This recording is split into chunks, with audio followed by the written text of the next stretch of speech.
Регистрация для мигрантов больше не нужна. Путин разрешил. Если ты мигрант в России, запомни эту дату. 1 сентября. Теперь по указу президента тебе не нужно вставать на миграционный учет в первые 7 дней после приезда. Да, это не шутка. Регистрация временно отменена для жителей Москвы, области Петербурга и Ленинградской области. Что это значит? Можно спокойно приехать, устроиться на работу, снять жилье, и никто не оштрафует за отсутствие штампа. Это распространяется на всех иностранцев, включая тех, кто уже в России и у кого регистрация просрочена. Но это не навсегда. Пока действует режим, пользуйся. Чтобы легализоваться через приложение, скачивай Амина. Это новое приложение МВД, где можно подать все документы прямо с телефона, догрузить QR-код и ввести адрес. Подключайся сейчас, пока окно возможностей открыто. Кодовое слово Амина.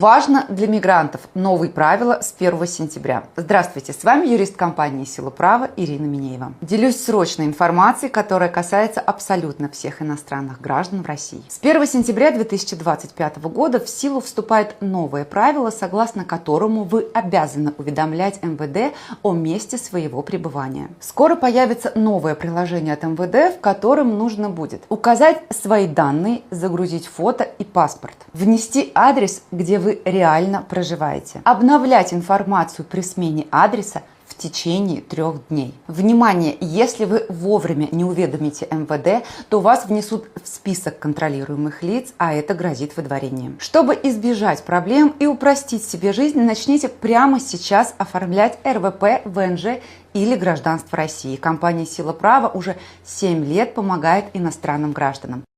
Вот таможня. Блин, мы тут застряли. Мы думали, быстро пройдем.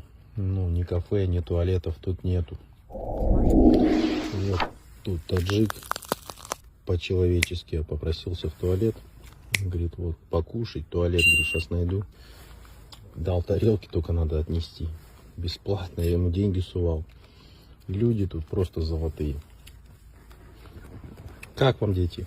Хорошо. Ну, вот видишь, не зря мы сюда съездили. Все-таки, блин, какие бы бедные люди не были, у всех есть душа, все по-человечески относятся друг к другу. Будьте людьми. Вот таможня. Блин, мы тут застряли. Мы думали, быстро пройдем. Ну, ни кафе, ни туалетов тут нету. Вот тут таджик по-человечески попросился в туалет. Говорит, вот покушать, туалет, говорит, сейчас найду. Дал тарелки, только надо отнести. Бесплатно, я ему деньги сувал. Люди тут просто золотые. Как вам, дети? Хорошо. Ну, вот видишь, не зря мы сюда съездили. Все-таки, блин, какие бы бедные люди не были, у всех есть душа, все по-человечески относятся друг к другу.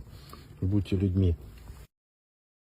سلام دوستان، سنجش شناسنامه خارجی یعنی که زگرم پسورد برای شما مشکل شده است و شما نمیتوانید در کجا چطور بسنجید و اما پیش راه این مشکل شما را گرفتیم. شما اکنون میتوانید در خانه نشسته پاسپورت های خود را بسنجید و جواب درست را بگیرید. تنها با طریق واتساپ با این برادر صحبت کنید. این برادر بر شما چیزی گفت همان کار را بکنید، البته جواب پوره و عمیق به شما روان میکنند و امروزها هم ای کار را رایگان نمی شود کرد، یعنی که اینها حق کاریشان را نیز میگیرند. به شما برای کار